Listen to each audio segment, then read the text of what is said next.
Last night, Sagittarius witnessed something no one else would believe. It wasn't a dream, but a journey beyond reality. A soul who had died stood in the pale light behind the door of memory, their eyes setting fire to the dark corners of your heart. They said nothing, but the wind brushed your neck, an old photograph fell to the floor, and you knew something was returning from the other side of life. A warning, a final secret, sent through you. Because you are Sagittarius, the one chosen to see when others close their eyes. Have you ever felt that a dream was trying to save you? But that was only the beginning. Because when you closed your eyes again, not to sleep, but to remember, you realized something had been knocking at your soul for a long time. Not a knock with hands, but a sudden pull of intuition in the moments no one else noticed. A vague calling from the other side of the veil, where the dead still carry unfinished things. And you, Sagittarius, the wandering soul of many realms, you are the one they chose to send their final signal through. Listen closely, because that dream was not a dream. It was a door waiting for you to open it. Now it's time we enter the first chapter, when the soul knocks and the dream is no longer a dream. There are nights when you don't dream at all, and there are nights when you are called home. This wasn't a scattered vision from a weary mind. It was a gate opening quietly between two breaths, as if your soul, a wanderer called Sagittarius, had been summoned by the universe itself. That night there were no voices, only a gaze, the eyes of someone you thought had long since left. You saw them again, not far away as before, but within your own heart, where all distance had vanished. At the end of the memory's hallway, in the faded gold light of wax nearly gone. You couldn't hear them, but you understood. Because some things don't need to be spoken to be known. They handed you something, a journal, a crumpled photograph, perhaps a rusted key. You held it in your hand, and when you woke, your palm was still cold. The dream faded, but the sign remained, like incense that still lingers after the flame has gone. You asked yourself, who was that? But part of you already knew, not through memory, but through intuition, because those eyes held the same gentleness as the grandmother who once taught you to look up at the stars. She used to say, there are things we cannot see with our eyes, only with the heart. And this time, it is your heart that's recognizing what your mind had forgotten. Maybe you haven't visited their grave in years. Maybe you've stopped retelling their stories. But they never forgot you. They didn't come to frighten you, but to awaken the sacred part of you that has slept for too long. They no longer have flesh and bone, but they still carry will, worry, and love. And they know something is happening in your family, a secret, a fracture, a truth buried too long. And now, they need you, the Sagittarius soul, the one born to seek the truth, the one unafraid of light to uncover the answer. Your intuition, once silent, suddenly bursts open like a spring overflowing after winter. You hear the wind, but not the ordinary kind. It is a voice echoing from beyond. A whisper, not in sound, but in a deep vibration inside your chest. You sit up at 3 a.m., no reason, no alarm, just something has brushed against your mind, and your heart beats. Not out of fear, but because you know you've just been awakened. You begin to see things around you differently. The old clock, hanging crooked on the wall. The family photo tilted on the altar. The coat they once wore, now fallen to the floor though no one touched it. These are not coincidences. They are signs, set from a place where time no longer exists, where reason is no longer needed, only love and unresolved sorrow remain. Memories begin to stir within you.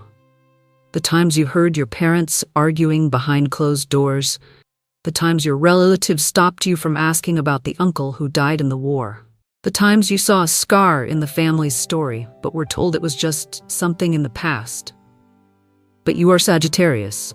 You don't believe what you're told to believe. You feel the truth, like an arrow senses its destination before it even leaves the bow.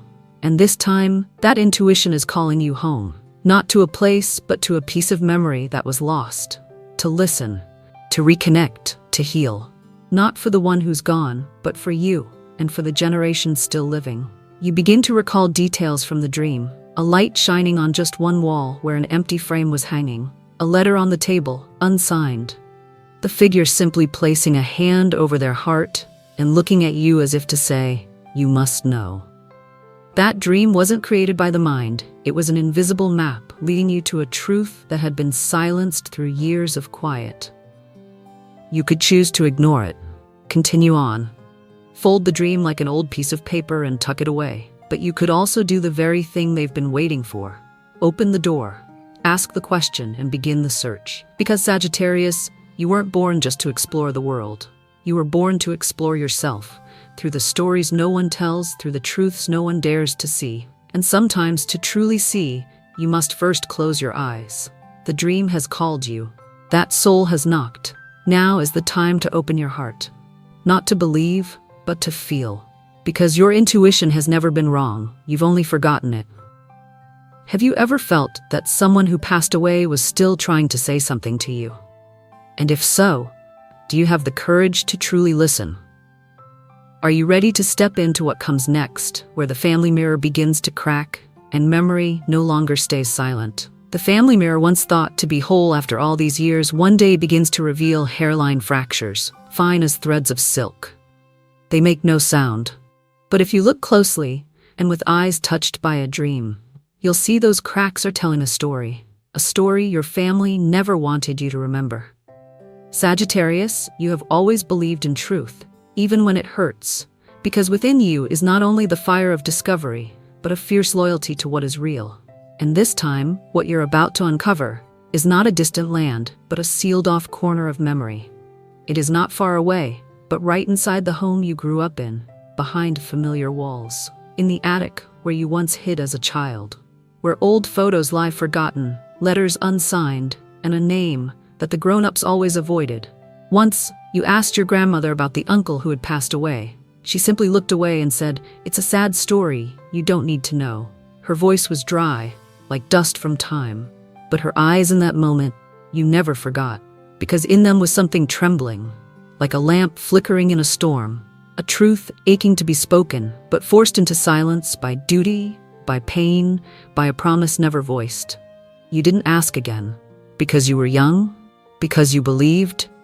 Families always have reasons for their silence. But now you've dreamed of that person, and the questions that once slept have begun to stir. Family is not only blood, it is the mirror of the soul, and when that mirror begins to crack, you don't just see your reflection, but the buried memories it tried to hide. You find yourself returning to the old house, the tilted frames, the faded curtains, an empty picture frame, as if someone once existed there, and was erased from history. And then, in the deepest drawer, you find a letter, unstamped, unsigned, but marked, to the one who comes after. You open the letter with trembling hands, like touching a secret for the first time. The handwriting is soft, like a whisper. If you are reading this, it means the moment has arrived. They didn't tell you the truth, not because you didn't deserve to know, but because they thought you needed peace. But peace never comes from hiding. Someone made a sacrifice to keep this family from falling apart. The letter never says a name, but it speaks of an accident, a decision, a betrayal, kept like a debt owed in silence. You look out the window, where the wind still blows like a sigh from the past. Your family feels like a puzzle, missing one piece. And that piece is the reason why everyone lowers their eyes when that person is mentioned. You begin to remember names left out during family stories. Photos with one corner cut away. Memorial tables with an extra bowl of rice, never claimed by anyone. The family story was a song interrupted mid-verse, and now the universe is inviting you to play the rest. You don't feel angry, only an overwhelming wave of compassion rising like the tide, because someone you loved carried that truth into the grave.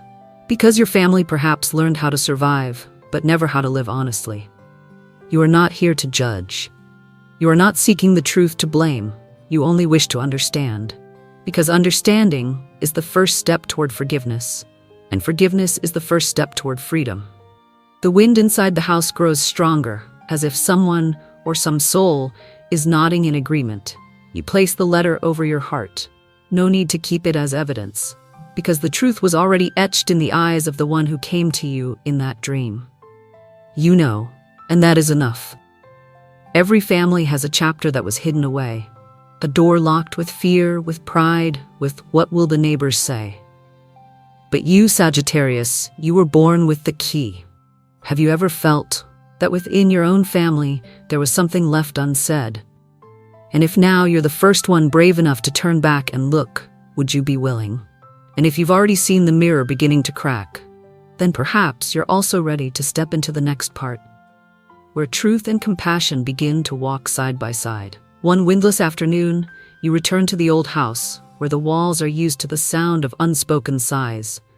The air carries the scent of rotting wood, a trace of childhood, and something else, both strange and familiar. You didn't come to reclaim justice. You came with only one question. Why was I shown this in the dream? The person you wanted to see was Aunt Ba, the only one in the family whose eyes still didn't know how to lie. She sat there, surrounded by old wool blankets, her hands as thin as the last autumn leaves, but her eyes still held a flame. I saw them in a dream, you said gently, not wanting to shatter something fragile. And she didn't ask who. She just went quiet. A tear fell, as if even time had cracked. So they've come back, she whispered, her voice like wind passing through ashes. They only appear when someone loves enough to listen. The scattered pieces begin to find one another, not through logic, but through blood. An afternoon, an accident, a threat. Someone took the blame. The story was a knife wound to the family, and too afraid to heal, they let it gather dust.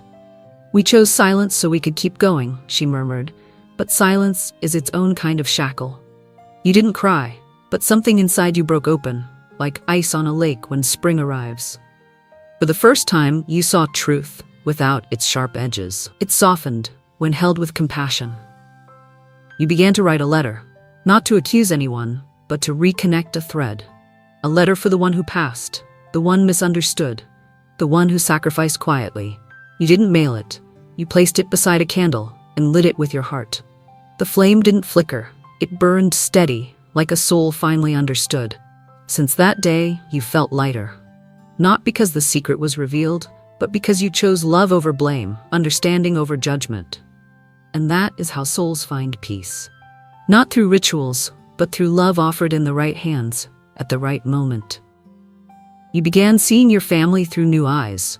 The strict father was a man standing between two losses. The anxious mother once had her anchor pulled away. The defiant sibling grew up in a house full of silent spaces. No one was wrong. They just didn't know how to face what had been broken. And then you understood, maybe you were born to do it for them, not to fix anything, but to reconnect the parts that were once left behind. You saw them again in a dream, but this time they weren't distant. They placed a hand on your shoulder and smiled. No desperate eyes, no silent cries, only peace, like a windless afternoon. They didn't say thank you, but you heard it with your heart. Truth does not come to hurt. It comes to return light to the things we've forgotten. And that light, for the first time in years, is now shining through your own heart. The only one who chose to come back. If you're reading these lines and see yourself within them, know that you are not alone. Perhaps you too are carrying a message from someone who has passed. Not to haunt you, but to ask you to love again the things that were once forgotten. Are you ready to take another step forward? Because something is still waiting to be named. And a forgiveness is waiting to be born. There is a kind of light that doesn't come from the sun. It rises from within, from the very place where you once broke. That light doesn't blind. It's soft, like a hand once placed on a wound, just to tell you that you've been brave enough to keep going. After living through shattered memories, after reading the last letter with your heart instead of your mind, you are no longer who you used to be. You don't come out of this as someone who has won.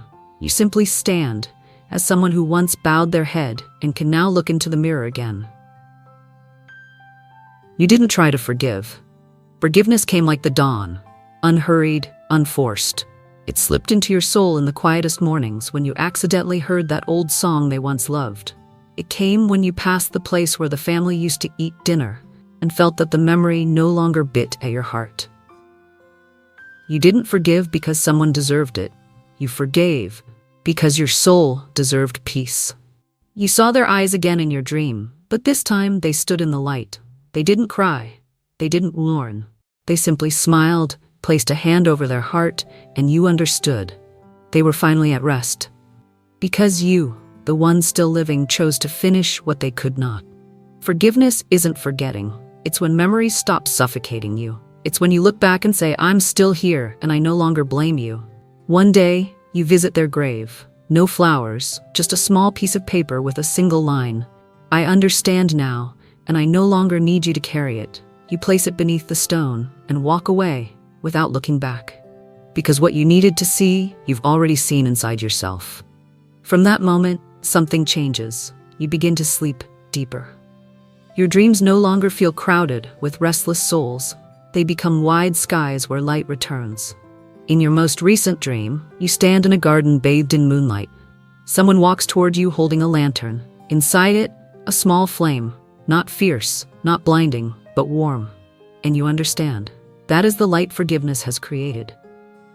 You begin to rewrite your family's story, not to expose, but to preserve something sacred. You share it with your children, not with anger, but in the hush of someone who has returned from a long night carrying a single candle. No one asked you to forgive. No one taught you how. And no one will ever fully understand this journey, except you. But if you've come this far, if you've been brave enough to face the dark, then know this too. You deserve to step into the light. Because forgiveness isn't an ending. It is the real beginning. For a life no longer driven by fear, or a future no longer shadowed by secrets. And more than anything, for you, the one who carries the bloodline, but has also chosen to love even the parts that once caused pain. The day you chose to forgive, the sky didn't change color. There was no thunder, no rainbow, just one small thing. You saw the light in your own heart, and it never went out again. You called your cousin, the one who once saw but never dared speak. The two of you talked as if recovering a lost language. No need to dig, just listen. And somewhere in that conversation, you realize your family is beginning to breathe again. People think forgiveness is an action. But sometimes, forgiveness is just a moment where you sit alone, remember the one who hurt you, and whisper, I understand why you did what you did. I was afraid too. Since then, nothing has become perfect. But you no longer need things to be perfect in order to love them. You live lighter, love more gently, and believe this. Truth never comes to destroy. It comes to give you the chance to truly heal. And if one day you forget the reason why you began this journey, remember just one thing. There are souls that cannot leave until someone loves enough to open the door of forgiveness. You were that someone, and the light has found its way back to you. Do you wish to keep going? Because something is still returning from memory, something not meant to scare, but to remember. A final whisper. Are you ready for it? Memory never truly dies. It simply lies still, like embers beneath thick layers of time, waiting for a true wind to rise and rekindle the flame that never went out. And on that day, the wind did rise. You didn't know why you returned to that old room, the one where you'd once packed your childhood into paper boxes. Maybe it was a dream. Maybe it was a whisper only your heart could hear. Or maybe it was them, the soul who once stood behind the dream door, leading you the last thing you needed to see. You pulled open the old drawer, its creak like a memory waking after a long sleep. Inside was a photograph, faded with time, not of who you expected, but of a child. A child standing between two adults, one smiling, the other gazing straight into the camera with eyes that seemed to speak. And what stopped you cold was that you had never seen this photo in any family album. That photo was like a puzzle piece fallen from the painting. No one picked it up because no one dared to admit it had ever belonged there. You stared into the eyes in the photo, and then, in a single breath of silence, they stared back. Not through sight, but through an invisible thread that ties soul to soul. You understood. This was not the return of the dead. It was the return of truth. And truth always finds its way back. Through images, through light, through a gust of wind rustling the curtain. You brought the photo to the oldest living uncle in your family. He stared at it for a long, aching pause. And then tears fell, not from regret, but because there was nothing left to hide. That was your sister, he said, his voice worn like river stones. The one the family swore never to speak of again, because her death tore us in two.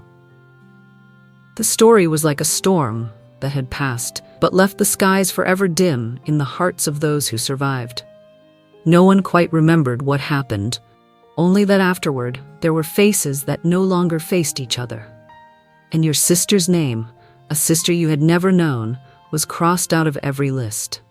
"We didn't do it out of hatred," your uncle said. "We did it because no one was strong enough to carry the weight of that pain." Your sister's, you held the photo, and suddenly it felt heavier. Not because of paper, but because it held all the cries that had never been cried. An entire story wrapped in silence was now gently being unwrapped. Not to accuse, not to hurt, not to blame, but simply to remember. Because only when they are remembered can the dead truly live on. You returned home and placed the photo in a frame, no longer hiding it. You placed it on the altar beside the grandmother who once came to you in dreams. As the incense burned, the smoke curled upward like a spiral, as if a soul had found its path. You closed your eyes, and for the first time, you didn't ask for anything. You simply whispered, "I have seen her, and I will tell her story. Whether anyone believes me or not, whether anyone listens or not, I will carry this flame for her." The photo on the altar was no longer just a photo. It became a testimony, a bridge, a thread from this world to the sacred. You felt something in your chest softly melt, like a knot being loosened, not by force but by the quiet power of love. You no longer saw her in dreams. But that night, when you turned off the lights, the room still glowed, not from a bulb, but from a gentleness that touched every corner. The air knew how to breathe. The walls no longer weighed heavy, the bed no longer felt cold, and you were no longer afraid to sleep. Since that day, you've been telling the story. Not as a tragedy, but as proof that all it takes is one heart willing to listen for a lost soul to finally find home. Family members began coming to light incense. Some even asked for copies of the photo to keep in their wallets, on their altars, close to their hearts. And in that way, your sister, the one who was once forgotten, was brought back to life in the deepest, truest way, remembered through love, not sorrow. No one really knows what it means when the dead appear in dreams. Maybe it's a warning, maybe it's regret, but maybe it's the final message that the truth never stays buried forever. You looked at yourself in the mirror, and for the first time you saw wholeness. Not because you were perfect, but because you had the courage to hold the darkness close. Now, when you light incense, you smile. Not out of ritual, but because it has become a reunion between soul and compassion. If you're carrying something unsaid, know this: your soul remembers. And when you are ready, everything that once broke will return, not to haunt you, but to be completed. Have you ever felt that someone who passed away is still waiting for you to finish something they couldn't? If this story touched you, let it continue in silence, in a dream, or in the light you carry in your hands. Thank you for walking with me to the very end of this journey. A journey that passed not only through dreams, but through the deepest layers of memory, of truth, and of mercy. You, Sagittarius soul, the one chosen to see what others ignore, to hear what's never said aloud, dared to touch what once seemed unforgivable, and rekindled the light for a soul the world forgot. This is not just a story about someone who died. It's a story about the deepest form of life, where forgiveness, understanding, and love coexist. Where each of us has the right to remember, so we may choose to move forward with greater grace. If you've ever dreamed of someone who has passed, if you feel there is something unspoken, still lingering in your family, if you know there's a story waiting to be told by a heart that has begun to heal, share it in the comments, or simply write, "I have listened, and I am opening my heart." Because perhaps your voice right now could be the lantern guiding another soul who is still trying to find their way home. To you, the one brave enough to love what once caused you pain, the light has chosen you. And now you may walk on, carrying nothing that remains unforgiven.